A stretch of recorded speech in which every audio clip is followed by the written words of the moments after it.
Good afternoon.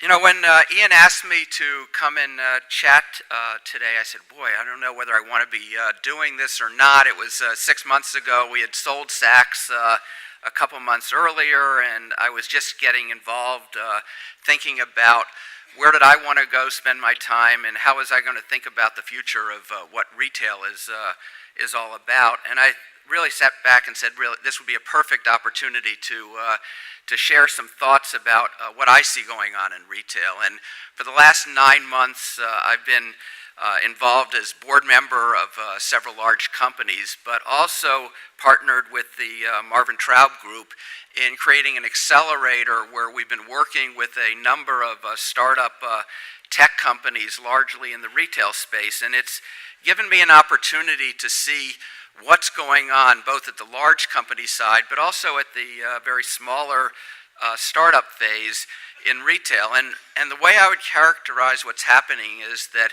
this is a period of the greatest change that probably any of us have seen in our careers in retail. And there's more disruption. We can use that word, we can call innovation, but it's a time and period where the old rules aren't the same anymore. And it requires different thinking and, I would say, importantly, a different kind of leadership. And as I've listened to the remarks today from either the breakout sessions or the plenary session, the one thing that I haven't heard us talk about at all are what I believe the most important characteristics of what's happening. And I used to teach a lot within Saks, and we used to talk a lot about leadership and the role of leadership in defining where a company is going, the strategy of the company, and more importantly, the culture of the company. And a lot of what we're going to be talking about this afternoon is what's the role of leadership in shaping the strategy and direction of where your companies are going, and what kind of a culture or environment do you want to create relative to getting you there, and the results will come. What I've identified and put together was a list of, if this works, of what I saw as a top 10 list of the top 10 disruptors, and we can argue whether or not it's the right list or not. I didn't have it in any specific order. But the important question to me is not whether or not this is the correct list or not.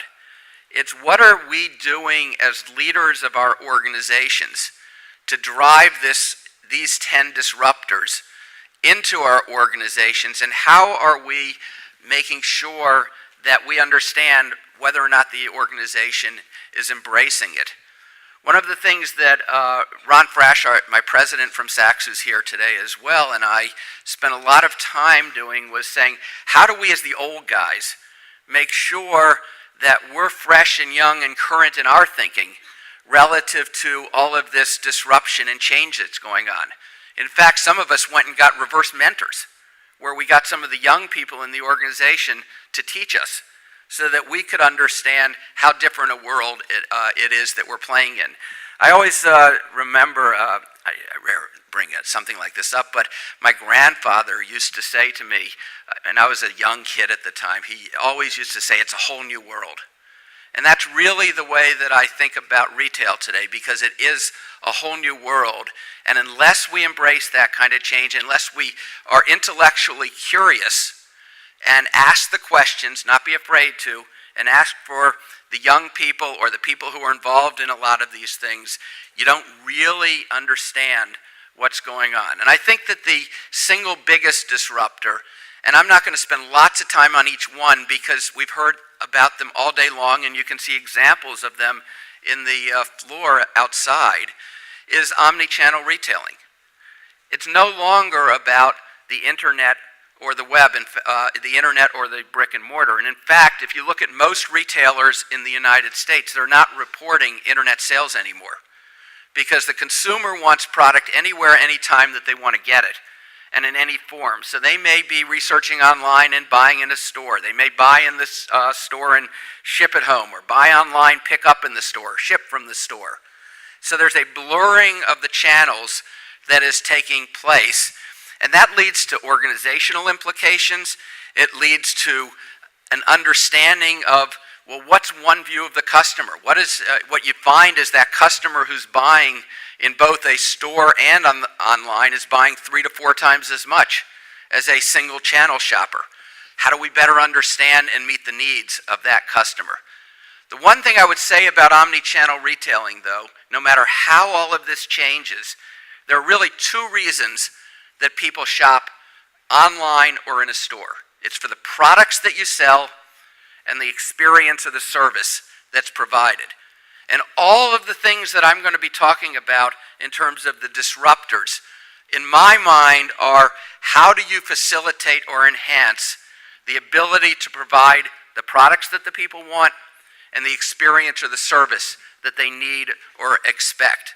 So omni-channel retailing and all of its ramifications, to me, is the biggest disruptor that we're looking at, because you have to think differently and you have to think the way that the consumer wants to interact with you. And that omni-channel, by the way, means mobile, it means web, it means digital, all the facets of it. Now, mobile communications as a subset is a second disruptor, because the consumer is using the the smartphone, the tablet, however you want to say it, to probably affect something like 70–75% of their purchase decisions. Now, that's not a precise number, but it's probably somewhat accurate. Most people, in some form, whether it's the communication from their friends, from bloggers, from the research that they're doing about the products, whether it's the comparisons among the products, in some form or another, they're using their mobile device to affect the purchase. How do you as a retailer stack up relative to that? By the way, one of the things that I'd encourage you, if you're taking down this list, and it may not be a perfect list, as I said, I think one of the important things as a leader of a company is to understand, very simplistically, I usually think simplistically, on a scale of 1 to 10, how well are you doing in this arena? A self-assessment, maybe you bring in somebody from the outside to do the assessment for you. But how do you really stack up in your capabilities of delivering against this? Nobody's going to, my guess is if I said mobile communications to every person in this room, of course you're aware of it. The real question is, how are you acting on it? Are you providing the information for a consumer to be able to operate with your company in a mobile basis? I was talking with a retailer yesterday, very good friend of mine, who absolutely abhors the internet. He only wants to be in the brick and mortar business. And I said, well, what about mobile? And he said, well, maybe I'd consider it from a communication marketing perspective. My argument is that unless you're playing in the space, you can choose to not or to play with the commerce side of it, but the consumer is already there in mobile relative to learning about the brands, researching it, and if you don't control it, the customer will choose their own way, and they're going to be learning about you anyway. A third disruptor, I'll probably lose count as I go along. A third disruptor is what I call big data and analytics. It's understanding the consumer to a level of 1. 100 years ago, if you went into a store, okay, you had a relationship with that customer, and you as the shopkeeper knew exactly what Mrs. Jones would buy. You know what she bought the last time she was in. You probably went out and did your purchasing with her in mind. Big data analytics is simply about being able to do for millions or hundreds of thousands of customers exactly what the shopkeeper used to do in terms of understanding the needs, the desires of that individual, and aggregating the data and finding ways to be able to meet that customer's needs on a one-on-one basis. The analytics allow you to start diving in and aggregate or do personalized, customized offers to that individual. And again, the winners versus the losers are ones that are embracing and saying, how can I use that data to my advantage? And there's one of the issues is there's so much of that data out there, whether it's your data as an individual retailer or the data that's being provided by some of the, for example, MasterCard, who's one of the sponsors here. So again, using that data and understanding the power of it to personalize the communications with the customer. I think another very important trend is what I'm calling vertical integration. And vertical integration can be, there's a lot of components to this, but the reality is that unless you have differentiated product in some form, remember, people buy for product and service. If you have a non-differentiated product, because of the issues of the web, price transparency, etc., you're going to have a lowest common denominator, which is low price. If in fact you're vertically integrated and control your own destiny, I believe that that's going to help shape the future. And that's why you have the luxury players who are becoming not only vertically integrated to get the margin, but they're becoming retailers. Why is it that you see the Macy's or the JCPenney's or the Kohl's in the United States selling 50% of their product as own brand? It's because of the desire to control your own destiny, as well as the margin, as well as to have, again, products because and an experience as well that's differentiated. And I think you're going to continue to see a differentiation in product by using creative means of sourcing. Price transparency, I think, because of the web, is becoming increasingly important. If you have an item that is similar to what somebody else in your market has, the consumer has 100% awareness. They have the app that's going to compare the price from one item to another. That's changing it's changing the model, and in most markets, it's putting enormous pressure on gross margin. And if you look, for example, and again, I'm in the United States, so I see more of it from that market's perspective, you've seen a downward pressure on gross margin, largely because of the price competition that's driven by the promotional nature of the market, as well as the price transparency that the consumer has. So what do you have to do? You have to think about, how do I have more frequent deliveries? How do I have more differentiated product so that I'm always fresh in the minds of the consumer, because the aging product is going to cost you quite a bit in margin. I think that we've had several sessions today that have focused on cybersecurity. And this is a real issue globally that if we don't address it as an industry, the hackers are out there. We're going to have to deal with it in the payment side. We're having to deal with it in the data breach side of it. And to me, the most important part of this, go back to my opening comments, it's about leadership. Okay. Leadership is what drives whether or not a company is paying attention to the fact. At lunch, Deloitte has done a wonderful job, as has IBM, in looking at this area. But if you focus on it, who has passwords, who has access to the data, if you pay a lot of attention to it, the hackers aren't going away. But if you do a good job in the cybersecurity area, they'll probably go somewhere else. And that's the best you do, which is making sure that you've got all the tools in place so you're not the target for cybersecurity. And again, you as a leader can drive this, but it's disrupting the consumer's attitude. Look at the cost to a target, $150 million plus reputation risk over the last, whatever it is, 9 months since their data breach. So you've got to think this is a disruption, because it's going to long-term change how we deal with it. And I think that the changes going on in payments are going to be transformational as it's tied to addressing some of these issues. I think the changing demographics, the millennials, the elderly, is transforming many, many aspects of retail. How that consumer thinks, how they communicate. You know, if I pick up the phone and call my 23-year-old daughter, the phone never gets answered, never. If I text her, I get a response in 1 minute. Think about that.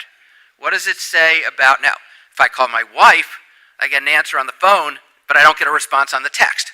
She'll get upset about that. She does respond on the text. But the reality is the millennial consumer is thinking differently. We heard a little bit today about social responsibility. I think for the millennial customer, the whole idea of carbon footprint, social responsibility, that's core. That's almost a price of entry for that customer. And we have to think differently about what are we doing in providing products and services and means of communication for that customer. The next one is cross-border e-commerce, and we're going to see a lot more of this. And it's tied up with a lot of the other variables, whether it's price transparency. It's very easy if you're a Chinese customer right now to be able to buy product in the United States. You can go and you'll be able to use Alipay, which they trust. You'll be able to use border free to ship the product to you. So there's going to be a much more in the way of seamless shipping, buying of products around the world. What does that mean for pricing? Pricing in many markets is quite different from one country to another.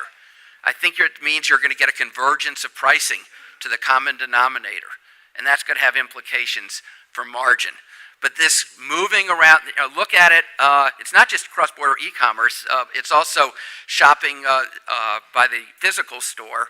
If you look, go to Paris, we're in Paris, go over to Printemps or Galeries Lafayette, 40% of the business is Chinese customers coming in. So you're this cross-border shopping. You go to New York and you see this huge influx of the foreign tourism affecting the business. So this cross-border shopping is, I think, a phenomena. It's extremely important for the longer term.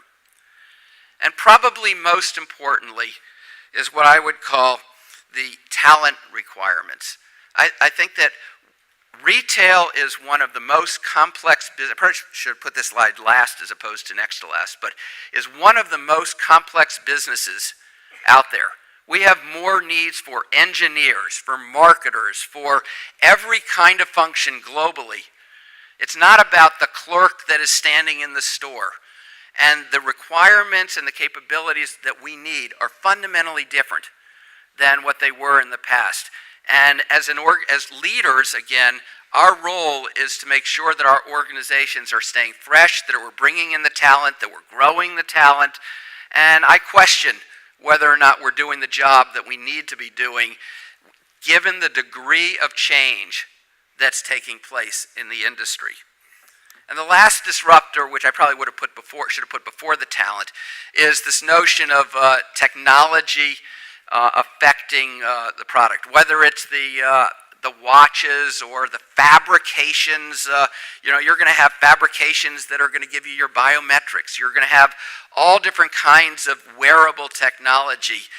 And I think that given what I talked about for the millennial, all of this plays together in terms of fundamental changes in how products are used, how they're worn, how they're sourced, where they're sourced. I thought the Dr. Feng's speech this morning was absolutely terrific relative to changes that are going on relative to the world of sourcing. And I think the wearable technology plays an important part of this. So as you see, change is going on. The implications of this are that as leaders of organizations, we have to embrace it. We have to embrace it in terms of investment, in terms of people, and that it's going to require more spending. I guarantee you that CapEx budgets, capital budgets, are going to be higher in the future than they are today. If you have a brick and mortar store, you got to keep it current. If you have an internet business, you've got to invest to keep up with Amazon, because even if you don't compete with Amazon, the requirements of customer service that Amazon delivers are the requirements that you've got to deliver against, because they're setting the tone. Or I'll use them as, I think they're the example that everybody would hold up and use. So you've got to invest in the technology, you've got to invest in the people, and you've got to create the leadership and the environment. When I go back to what I call the culture side of it, we can all have a strategy that says we're going to be omni-channel, we're going to have that list of 10 disruptors. And we're going to go out and we're going to benchmark how we're doing against those disruptors. But unless we create an environment where people want to come into our organization and where they want to be able to accomplish and where they want to be able to say, hey, I can make a career and I can be a great marketer on the cutting edge, or I can be a great engineer or technologist that involved in all of these things, and I can do it in a retail company. If they don't feel that, then there isn't a chance in the world that we're going to be able to adapt to all of these disruptions. So that should just, in my mind, frames what we have in the environment that we're in today. And what we're going to do in the next few minutes is bring some of this to life, because I'm, as I said, in the role that I'm playing now is a little bit looking at and investing in and coaching a lot of little startups. I'm finding so many examples of disruption through innovation, and through each of these, I'll give you one example just before I bring up the panelists. It used to be an omni-channel that you had to spend we spent over $100 million at Saks on omni-channel Oracle systems that allowed us to be able to have one view of the customer, one view of the inventory, move product around. Now I've seen companies that at a tiny fraction of the cost probably give you 50–60% of the effectiveness of omni-channel for a smaller retailer. So now it allows the small retailer to compete on the level playing field with the big retailer. That's innovation, technology, that's allowing companies to compete differently.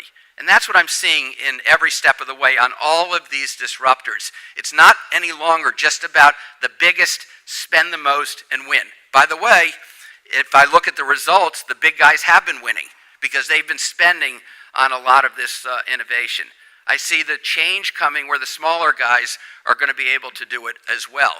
The losers are the ones who haven't been investing. It could be big guys that haven't been investing in the change and small companies. So the opportunity is there for disruption across all areas of the business. So we have 4 disruptors that are going to be joining us on the panel. What I want to do is I'm going to introduce very quickly each of them.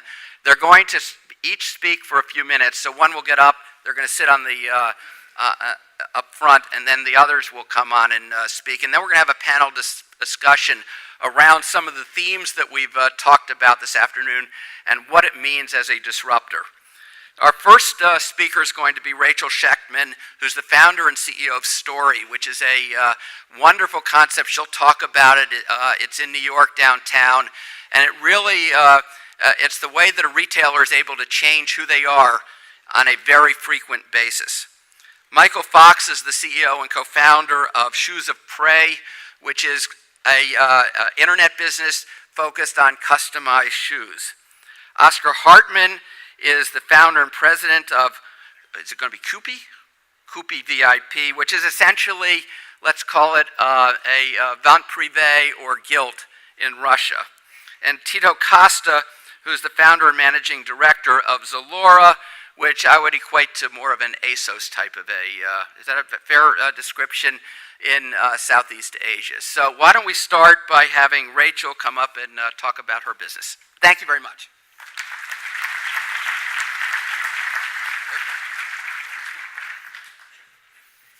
Thank you, Steve, and thank you to the World Retail Congress for having me. I'm just curious, by a show of hands, has anyone heard of Story? Oh, a fair amount. That's cool. All right, so this is me. I was 12 years old. I am a 4th-generation retailer, and I am showing this picture because when I was 12, I did what most 12-year-olds would do, and I went to the Jacob Javits Center to the New York Gift Show, and I was there with my mom, shopping, of course, wholesale for my bat mitzvah favors. And when I walked aisle after aisle after aisle at this trade fair, I looked at my mom and I asked that question that would change my life, which was, you can shop for a living? So I knew at 12 what I would do when I grew up. So fast forward a few years and I moved to New York, and I've been consulting for the past 14 years and mashing up marketing, merchandising, which led to Story. So Story is a 2,000 square foot space in Manhattan that has the point of view of a magazine. We reinvent it entirely every 4 to 8 weeks like a gallery with new product and displays, and then we sell things like a store. So in thinking about creating a brand, right, that's ever changing but constant, we thought, what can it be? And so we're telling different stories, so it made sense to call it Story. And then we worked with an amazing design team to come up with an identity that would accommodate us having different conversations. So when you walk into our store, it's like the cover of our Living magazine. And this is our wellness story, making things story, home for the holidays story. And all in all, we've done 18 stories in just a little over 2.5 years. So what I want to talk to you a little about a little bit about today is retail as media. And so, what is she talking about? What I mean is, we're used to seeing covers of magazines. This is InStyle's color issue, and this is what I would consider the cover of our color issue.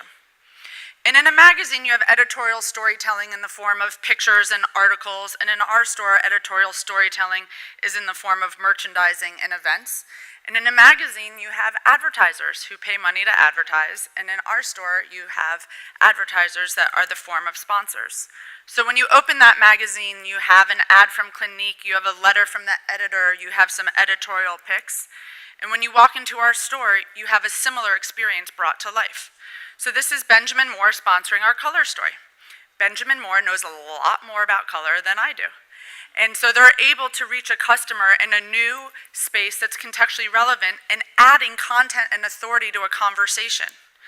And throughout the store, there's different content told through product and words to bring that to life. Another example is we did his story for men. We partnered with a small company called Procter & Gamble with a men's publication in the US called Details, which I'm told they don't have here, but is similar to GQ, and then an amazing young startup called Birchbox. And so it was things for him, by him, grooming products, and that's an example of another in-store ad. Again, if we're talking about grooming products, Gillette and Braun have a lot more trust built into what they do than we do. And then what you'll see on the editorial side, it was the same month as Details magazine came out with their grooming awards. And so those seals are 3D printed seals, taking what's on the page into real life to highlight those products. And then this was our hot towel shave station. So why wouldn't you want to walk into a shop and have a hot towel shave? Other ways that we bring brands to life in unique ways is through technology. This is a technology called Perch Interactive. It's pretty amazing. So you touch a physical object and it creates a response. It can be auditory, it can be video, it can be text. And my whole thing is this: if you're gonna have a store and you're gonna have technology, give a customer an experience that you wouldn't otherwise get at home. A computer or a screen that I can be using on my couch isn't a unique experience, in my opinion. And so this was an interactive table. You could play with video, and then underneath it was samples where you could go diving. The average person spent 15 to 20 minutes diving for Gillette razors in this shadow box. Another fun fact is there's back-end analytics to this. So if you're a retailer and you want to A/B test in real life a product 6 months before you invest in a multi-million-dollar advertising campaign or a circular, this is a really great way to get data very, very quickly. So content, community, and commerce are the three common threads through all of our stories. Like a magazine, we bring in contributors for different stories. We'll have a letter from the editor.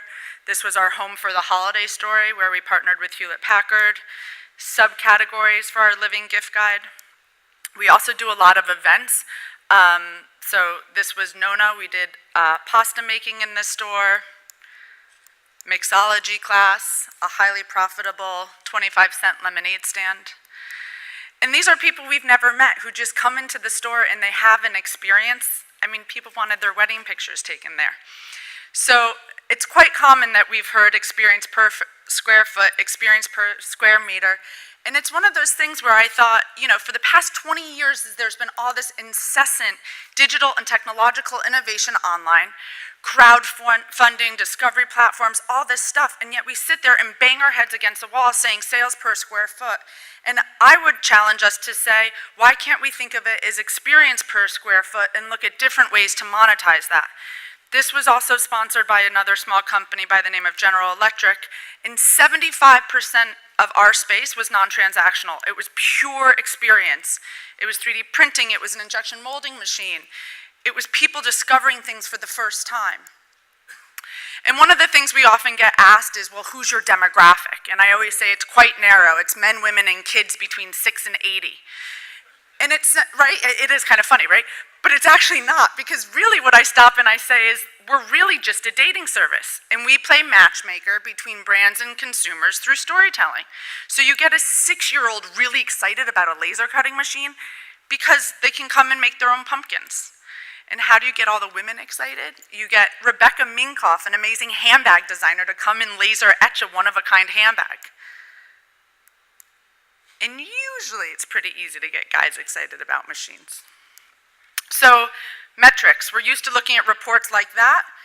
And this is looking at our art story in our store. And keep on watching the video, and you're seeing people walking around. But one of the things is, while we're physical analog experience, technology to me is of the utmost importance. So we partnered with Prism Skylabs, and their heat mapping technology in retailers such as Apple and Burberry. And it's living kind of usability testing. So since we always move our fixtures and our product, I can see, how do people move in the space? And is it the position that's hot or not, or is it the product that's hot or not? And the last thing I just want to end on is what I'm most obsessed with right now, and it's this idea of democratizing access and discovery. And if Matt Rubel is in the room, I told last night that he coined the term democratizing, so we'll give him that credit. So this is Kickstarter. This past April, over $1 billion had been contributed to Kickstarter, which for those who don't know is a crowdfunding platform. Etsy, there's over 700,000 sellers who have shops on Etsy. Quirky makes invention accessible. So there's all these online platforms for any of us to make something and sell it and start a business. But where is that access in real life? So we started Pitch Night. So Pitch Night is a night where you can show up, show us your product, you got 3 minutes to tell us your story, and you'll have a chance to be in the store. But it's not just me you're meeting, we're bringing in members of the media and other retailers. Because at the end of the day, no one's buying a yacht from one store anywhere, so we can support these small brands and makers by giving them access to other buyers. So the discovery platform part, here's a great example with Beth Mockray. I'm actually wearing her necklace. You're probably thinking, nice necklace, what's so special? That was her pitching. It does that. So it's a hidden message on the bottom of it. So this woman walked into the store and bought one, and then put Beth on the view, and now Beth has gone from making jewelry as a hobby, having never sold 1 unit, to doing this full time. And then there's other recognizable faces who have found products in the store. This was an exclusive from a small business in Detroit, which made it onto Martha Stewart's Made in America eBay shop, or other retailers like Nordstrom finding technology that they then put in their stores. And most recently, we now have, it was a great segue, style and technology story with Intel. And this is actually a French company, Withings, and they launched an amazing watch, and it was then mentioned in the LA Times review of the iWatch. So it's really looking at how retail can be a living press release. So this is what retail media is to me. This is our style and technology story. And everyone always says, what's the next story? And I always say, you never know what's on the cover of your favorite magazine before it comes out, so you'll have to come and see. Thank you. Do I go here?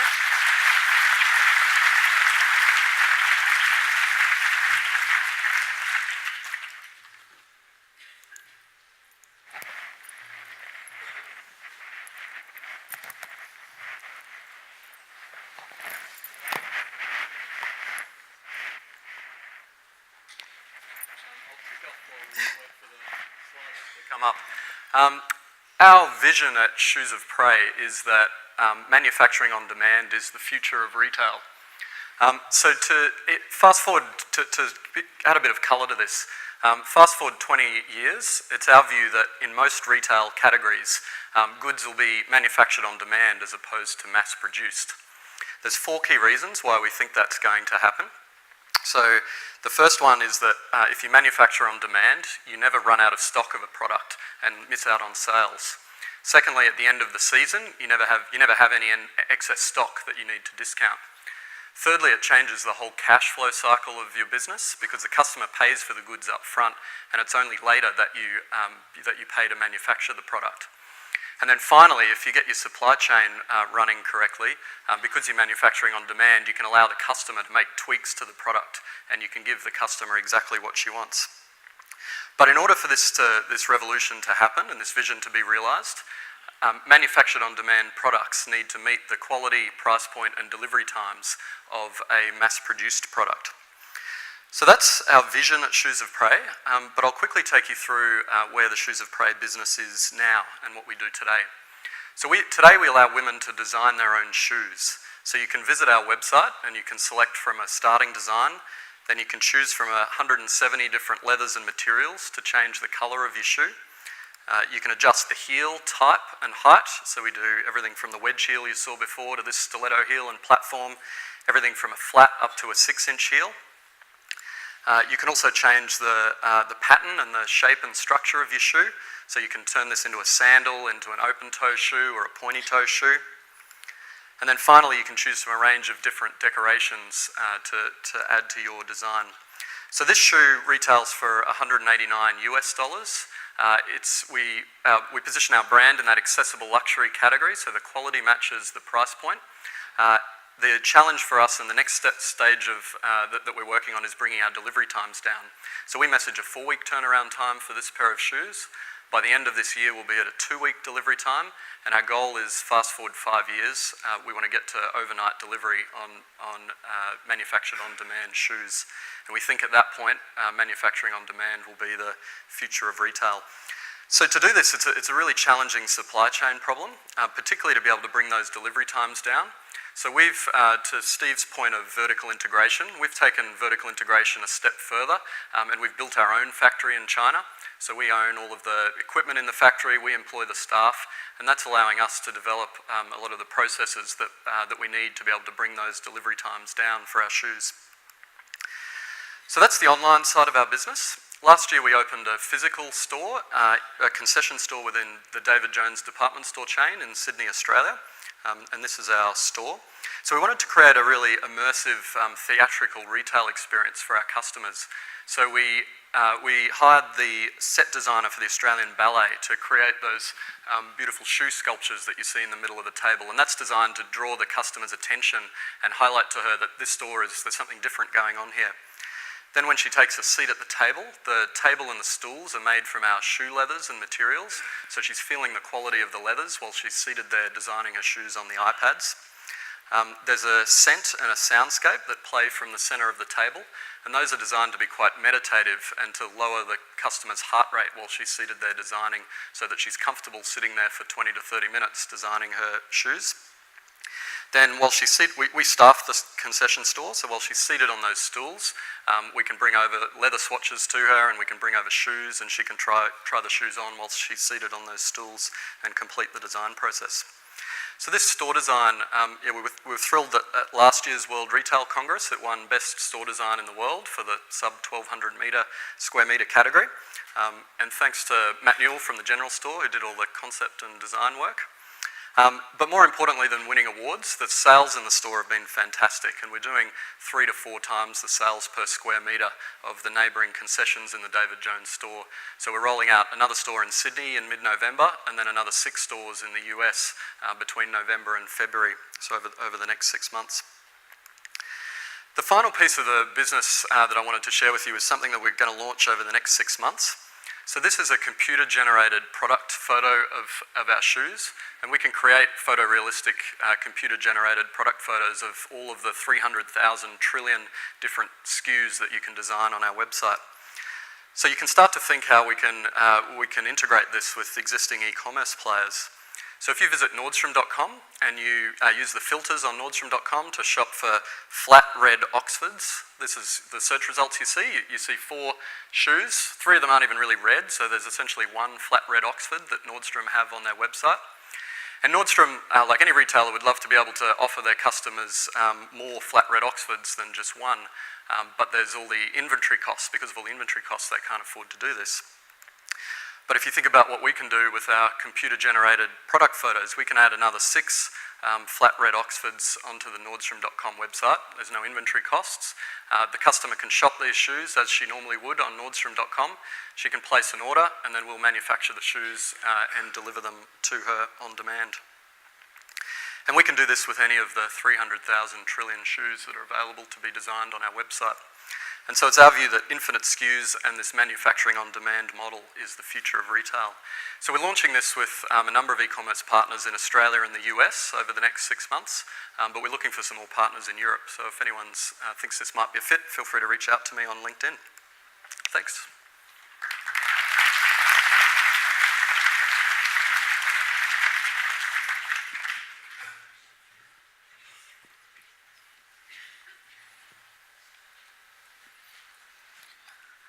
Good evening, everyone. So my name is Oscar, and exactly 7 years ago, I got the best advice I ever received in my life. So a very smart person said, Oscar, find a way to satisfy Russian women's needs, and you will be extremely successful. So I dedicated my life to Russian women, and today, that's the reason why I'm standing here as a proud owner of Copy VIP. So, just shortly on me, so I was raised in an immigrant family, and I moved 25 times before I was 25. And every time you would move, you would not only lose friends, but you would also lose things you like. And every time you come to a new place, you think, why does something you used to like not exist here in this new place? So when I moved from the US back to Germany in 2000, 14 years ago, there was almost no online retail, so I was one of the very, very lucky few first people who made their first money sending packages. So I never made money different ways, so all my life, for 14 years, I've been sending packages. And the next move was to 2007, I moved to Moscow. I fell in love with Russia, and I still love Russia today. And I became a father, so things became real, so I had to build a real business. And when I came to Russia, the thing that I noticed was the biggest gap to Germany that did not exist in Russia was online fashion. So online fashion was 0% of e-commerce, and in Germany it was 25% of e-commerce. So I believe that this is the single biggest opportunity that ever existed in the world, and I wanted to create this company. And then I started asking a lot of people, and this is what they said. So basically in Russia everything is different. Yeah, so logistics is different, people are different. So there's, in Russia there's a huge belief that everything is different in Russia and nothing will work in Russia. And this belief is not only in Russia, also most Western retailers believe Russia is totally different, it's like a strange animal. And I had the opposite belief, so I took the decision to ask the question every day, what is the same in Russia? Not because when you ask the question what is different in Russia, you always come to the weird models like this logistics in the bottom.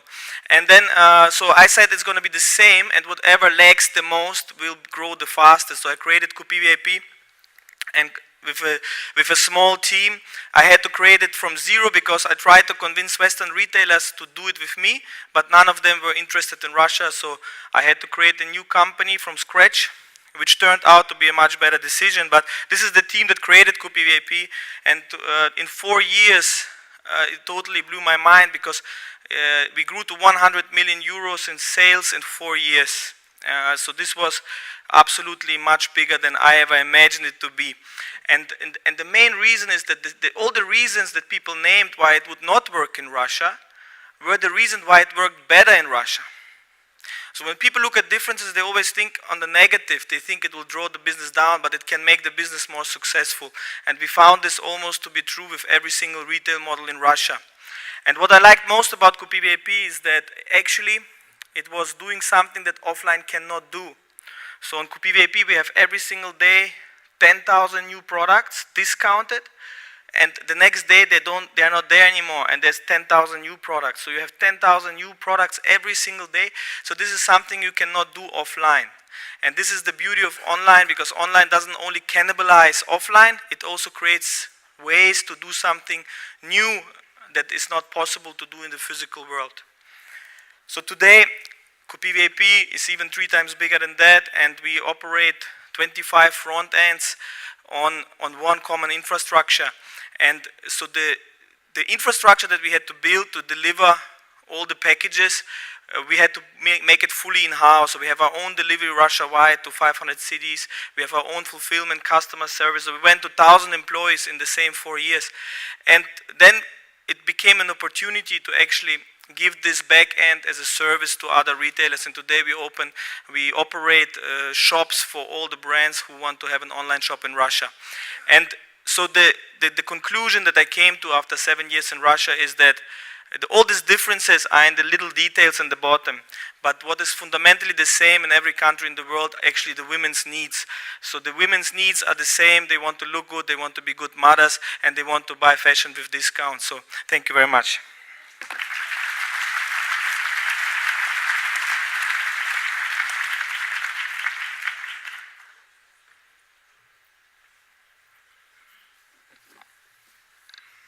Good evening, everyone. I'd like to tell you a little bit about Zalora. Zalora is a fashion e-commerce company that we started in late 2011 in Australia and launched in 2012 across Southeast Asia. Zalora addresses a market with a 600 million population, so to the eyes of European American people is a very large number. We have been able to scale it up very successfully and fast over the first 10-12 months of life. We have been able to serve so far roughly 2 million customers on Zalora, and we have built a fashion destination that attracts nearly 20 million visits per month. The model that we built is a full price inventory model. We offer 500, 600 brands in each of our countries, and we offer 20,000 to 30,000 products every day on our sites. We have built our own last mile delivery fleet in order to serve the metropolitan areas in Jakarta, where we offer next day delivery, as well as in all the major capitals in Southeast Asia, Manila, Ho Chi Minh, Kuala Lumpur, Singapore. And finally, we have recently launched our own private label collection, where we have a team of designers in Singapore that churns out almost 1,000 new products every month. So this is the market that we're addressing. It's today already an $80 billion market, and it's expected to grow very fast to over $100 billion in the next 4 years. And the way we think about kind of building a sustainable and very profitable business over the next years is by thinking about how we can differentiate ourselves and building a competitive advantage compared to a number of existing and future competitors. If you look and compare Zalora with global fashion e-commerce companies, we are trying to take a localized approach. Local when it comes to assortment, to cater to the local country's needs and cultures. We go from the Muslim population in Malaysia and Indonesia to, for example, Christian population in Philippines. We are local when it comes to being close to the customer. If you want to deliver next day in some of the most difficult cities in the world, like Manila or Jakarta, you need to be there. You need to be there with the warehouse and with the delivery fleet and local operations and fulfillment. Finally, you need to be local in terms of payment providers and making sure that everyone has access to their favorite payment method. And often today, the favorite payment method is still cash on delivery for these developing countries. That has been one of the big enablers of e-commerce in developing economies. If you compare Zalora to some of the local players and future local companies that are starting in these days, we can build on regional scale and regional reach to offer the major international brands to our customers and attract the talent that we need and the capital that we need in order to build a large business. Finally, if you look at growing competition from general merchandise sites, I think to touch on some of the points that were raised already, it's important to first of all build some sort of exclusive supply. That's where our private label comes in, and in order to be relevant to the customers in a world where there is a really infinite supply of products and infinite shelf space, what makes you different is probably curation, is relevance, and making sure that you can offer what the customer wants as fast as possible. This is a screenshot of our website. We offer kind of a safe environment for brands to offer their products to customers in Southeast Asia. And we want to make kind of an aspirational website, an aspirational shopping environment. And we're able to provide to 600 million people in Southeast Asia an exciting collection of international brands as well as our own private label collection. One of the things that you need to do when you launch an e-commerce company in developing markets, especially when there is an extremely fragmented market like Southeast Asia, is to invest very heavily in infrastructure. So what we've done is we built a local supply chain with a warehouse in each of the countries, over 100 riders for our own delivery fleet, local customer service in order to answer in Vietnamese when a Vietnamese customer calls. As I mentioned, local payments to cater to the needs of the local markets. And finally, we have had to build in-house a professional studio to take the best picture we can of the products that we sell online. Now we have a capacity to shoot over nearly 2,000 new SKUs per day.